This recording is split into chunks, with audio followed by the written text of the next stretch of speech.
Saudara-saudariku yang terkasih, saya Romo Siga dari Paroki Santo Yusuf, Surabaya.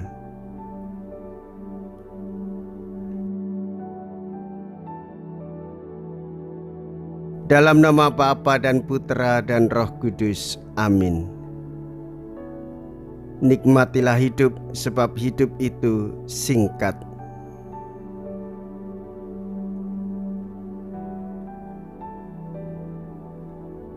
Perkembangkanlah bakat-bakatmu, gunakanlah sebab waktunya singkat.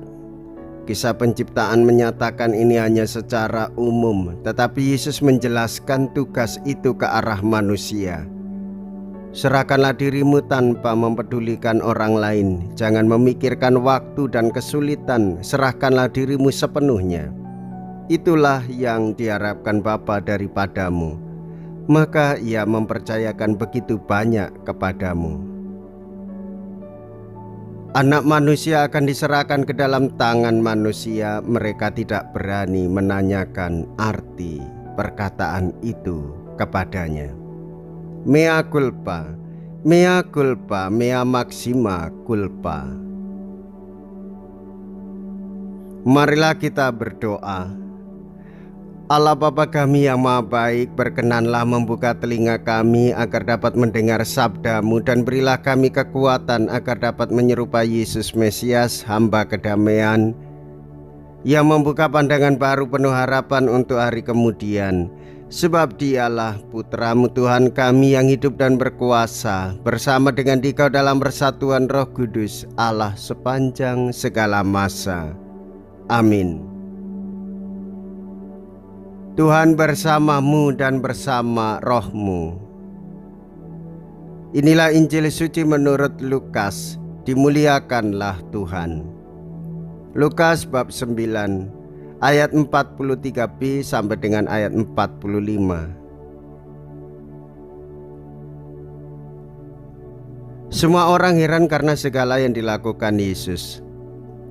Lalu Yesus berkata kepada murid-muridnya, "Dengarkan dan camkanlah segala perkataanku ini. Anak manusia akan diserahkan ke dalam tangan manusia." Mereka tidak mengerti perkataan itu, sebab artinya tersembunyi bagi mereka, sehingga mereka tidak dapat memahaminya. Dan mereka tidak berani menanyakan arti perkataan itu kepada Yesus. Demikianlah sabda Tuhan. Terpujilah Kristus. Saudara-saudariku yang terkasih, anak manusia akan diserahkan ke dalam tangan manusia. Tujuannya demi penebusan jiwa-jiwa umat manusia, supaya umat manusia mengalami pembebasan dari kuasa maut dan iblis.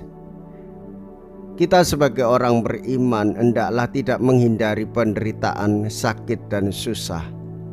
Semestinya kita mengerti dan menjalani dengan sikap selalu memegang sabda Tuhan dalam batin kita. Membaca kitab suci, merayakan Ekaristi, berbuat baik dengan orang lain.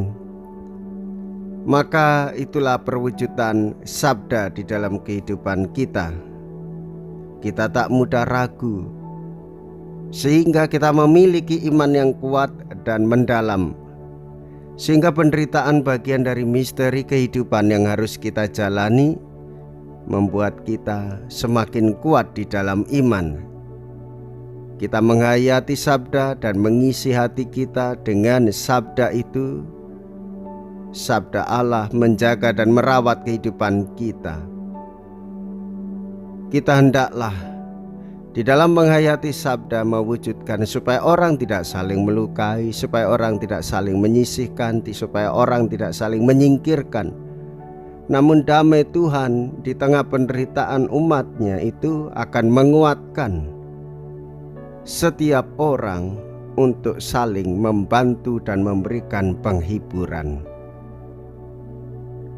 Jikalau kita berani hidup menderita dalam Yesus, maka kita pun akan dipermuliakan di dalam Kristus. Terpujilah nama Yesus, Bunda Maria, dan Santo Yosef untuk selama-lamanya. Marilah kita berdoa. Allah Bapa kami yang Maha Pengasih, kami bersyukur bahwasanya yang paling agung di antara manusia sudi menjadi yang paling hina demi kebahagiaan kami. Semoga ia menjadi cahaya selagi kami mencari bumi baru yang akan mempersatukan kami berkat cinta kasih-Mu. Dengan pengantaraan Kristus, Tuhan kami. Amin. Tuhan beserta kita sekarang dan selama-lamanya.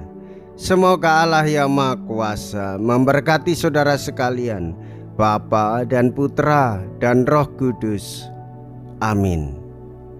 Saudara-saudariku yang terkasih, pergilah, ibadah sabda sudah selesai. Syukur kepada Allah.